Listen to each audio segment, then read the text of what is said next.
બેંકના કર્મચારીઓને 2015 થી માંગ છે 5 દિવસના બેન્કિંગ માટે.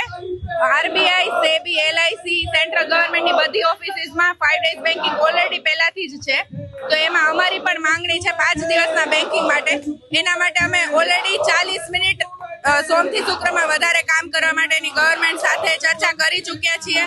તો હવે ગવર્મેન્ટ આ માટેનો અપ્રુવલ આપે એના માટે 5 ડેઝ બેન્કિંગની માંગણી છે અમારી.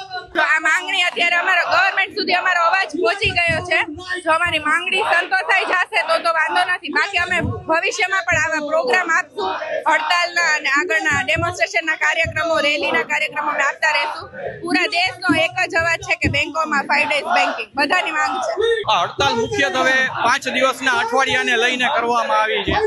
બેંકના જે બેંકના પગાર વધારા છે અને બીજા સર્વિસ કન્ડિશન છે બાયપાર્ટાઇટ સેટલમેન્ટની અંદર કવર થાય છે. અને 2015માં જ્યારે બેંકનું સેટલમેન્ટ થયેલું એ દરમિયાનમાં બીજો અને ચોથો શનિવાર બેંકના કર્મચારીઓની રજા જાહેર કરવામાં આવેલી અને ત્યારે ગવર્મેન્ટે બેંક યુનિયનોને આશ્વાસન આપેલું કે બાકીના શનિવારો પણ થોડાક સમયમાં આપણે રજા જાહેર કરવામાં આવશે. પણ આજે ઓલમોસ્ટ 10 વર્ષ પૂરા થઈ ગયા હોવા છતાં આ આશ્વાસનો છે માત્ર પેપર ઉપર જ છે. જ્યારે આપણે ગ્લોબલ પ્રેક્ટિસીસ ફોલો કરીએ છીએ, વેસ્ટર્ન કન્ટ્રીઝની સાથે આપણે આપણી જાતને કમ્પેર કરીએ છીએ, ત્યારે ત્યાં પણ બેન્કિંગ વ્યવસ્થા છે 5 દિવસનું જ અઠવાડિયું છે.